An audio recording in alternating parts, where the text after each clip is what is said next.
नमस्कार, आपण पाहता हिरकणी न्यूज। हिरकणी न्यूज प्रत्येक क्षण ताज्या घडामोडी आणि महत्त्वाच्या प्रत्येक बातमीसाठी नेहमी तत्पर। जयसिंगपूर शहरातील गल्ली नंबर 13 येथे झालेल्या निर्गुण खुनाच्या गुन्ह्यातील मुख्य सूत्रधारासह 4 आरोपी अवघ्या 12 तासाच्या आत शिताफीने ताब्यात घेण्यास जयसिंगपूर गुन्हे शोध पथक व स्थानिक गुन्हे शाखा कोल्हापूर यांच्या संयुक्त पथकास यश आले।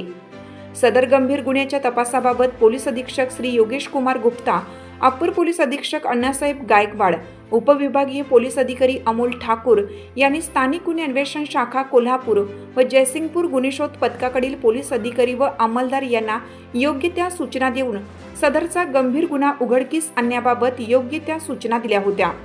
त्याप्रमाणे वरील गंभीर गुन्ह्याचा तपास करीत असताना संयुक्तिक पथकाने गंभीर गुन्ह्याचा सखोल तपास करून संयुक्त तपास पथकाने गोपनीय बातमीदारामार्फत बातमी काढून गुन्ह्यातील आरोपी शेखर महादेव पाथरवट वय 30 वर्ष, राहणार गल्ली नंबर 13 जयसिंगपूर तालुका शिरोळ, सागर परशुराम कलगुटगी वय 31 वर्ष, राहणार गल्ली नंबर 13 जयसिंगपूर यांना बसवाना खिंड तमदलगे परिसरातून व इतर 2 आरोपी नामे विजय लक्ष्मण पाथरवट वय 43 वर्ष, राहणार डावरी सोसायटी जयसिंगपूर, संजय लक्ष्मण पाथरवट वय 47 वर्ष, राहणार डावरी सोसायटी जयसिंगपूर यांना चौंडेश्वरी फाटा परिसरातून शिताफीने ताब्यात घेण्यात आलं।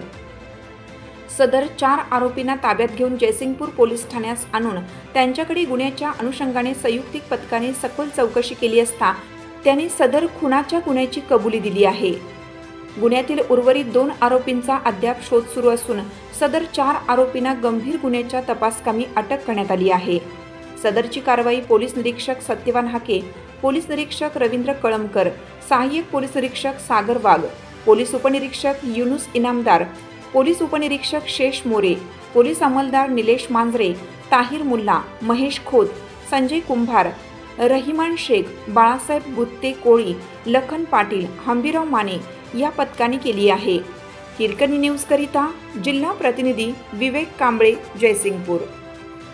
आपल्या हिरकणी न्यूज चॅनलला लाईक करा, शेअर करा आणि सबस्क्राइब करायला विसरू नका आणि रहा अपडेट।